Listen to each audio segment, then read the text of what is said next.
Kadambini. Kadambini Sharma from NDTV. Sir, ये direct flight शुरू करने की बात है, इसका टाइम फ्रेम क्या है? And there. Yeah, Foreign Secretary, this is Raghavendra Verma from ZDF, German television. So you mentioned pharmaceuticals being discussed. This is also a subject, if you can elaborate on that, because then there will be India-EU free trade agreement, which is under discussion. Then before that is India with the other 4 countries, including Switzerland, and there the data exclusivity is being discussed. So can you elaborate if with the pharmaceuticals exactly what came up with the Greek Prime Minister? Abhishek.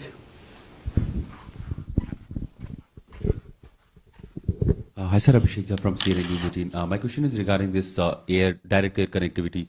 6 months ago, also the 2 leaders had talked about it, and so could you give us some timeline as to when we can expect there will be some direct flight between India and Greece? And there. Hello, sir. This is Vishu from ANI. Sir, in higher education sector, can we expect any participation from Greek universities? Can we expect any campus of Greek universities here or vice versa?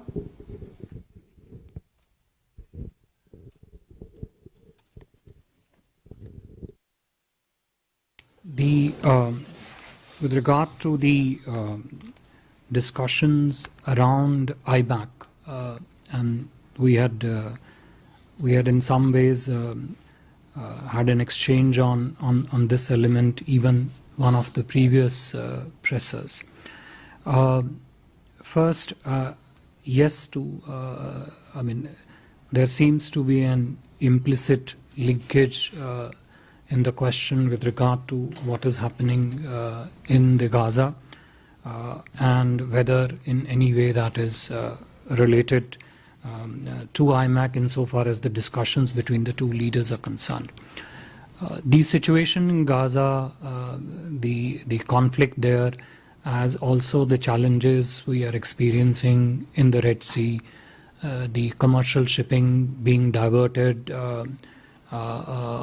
through Cape of Good Hope, economic cost being incurred by the shipping and by the economy as a result of that. All that was definitely an important segment of discussion between the 2 leaders. They shared their perspectives on what the nature of these challenges and going forward how exactly India's Greece could cooperate to see that the result of these challenges is mitigated, and also the possible direction of this conflict and the need, and you heard this probably, I think it was there in Prime Minister's remark, the need for these conflicts to be addressed through dialogue and diplomacy. When it came to India-Middle East Economic Corridor, there are 2 parts to your question. One, in terms of the work that has happened on this particular corridor since its launch in September, and 2, whether there was a discussion to bypass the corridor through a particular geography.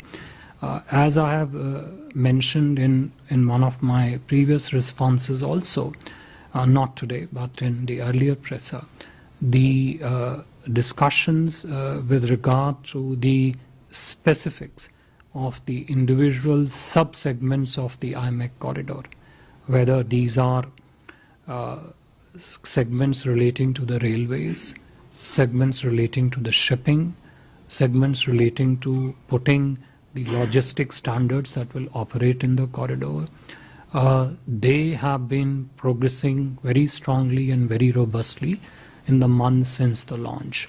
I'm sure you would have closely followed a couple of MOUs which were signed during Prime Minister's recent visit to the UAE between the RITES and the Abu Dhabi ports companies. Some of them do have a linkage to how they would network with the IMEC corridor.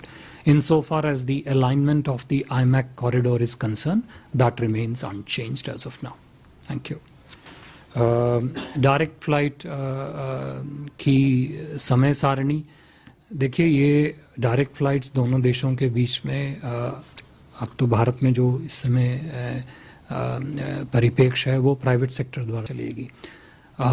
दोनों सरकारों का ये प्रयास है कि निजी क्षेत्र की जितनी एयरलाइंस हैं उनको दोनों देशों के बीच में जो टूरिज्म रिलेटेड पोटेंशियल है, जो बिजनेस रिलेटेड संभावनाएं हैं, उसको लेते हुए दोनों देशों के निजी क्षेत्र को एनकरेज किया जाए, प्रोत्साहित किया जाए कि फ्लाइट जितनी जल्दी से जल्दी शुरू हो सके। ये अब कितने समय में शुरू होगी ये तो कहना थोड़ा कठिन होगा, क्योंकि ये जो निर्णय हैं ये प्राइवेट सेक्टर द्वारा जो कि ऑपरेटर्स हैं उनसे लिए जाएंगे। I didn't quite understand the question that you asked with regard to, I mean, I got the pharmaceutical part, but I didn't get the pharmaceutical part as connected to data connectivity that you mentioned about India and Europe. But restricting myself to the pharmaceutical sector, this is an area which is already of substantial cooperation between India and Greece. And the idea is to broad base this cooperation further within the field of pharmaceutical, extend it to different segments of generics within this, perhaps extend it to the APIs if required. Trade is already a strong component of it, but also bring in the manufacturing based linkages in the field of pharmaceuticals. I don't think the cooperation that we are doing with Greece in the pharmaceutical space has anything directly to do with the current ongoing discussions with the European Union on FTA or other elements. When those negotiations advance, when those discussions advance, then the questions of pharmaceutical we'll see how they come up there.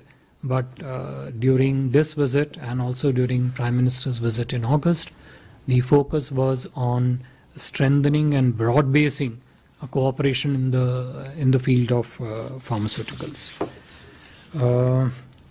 Universities, Vishu, your question.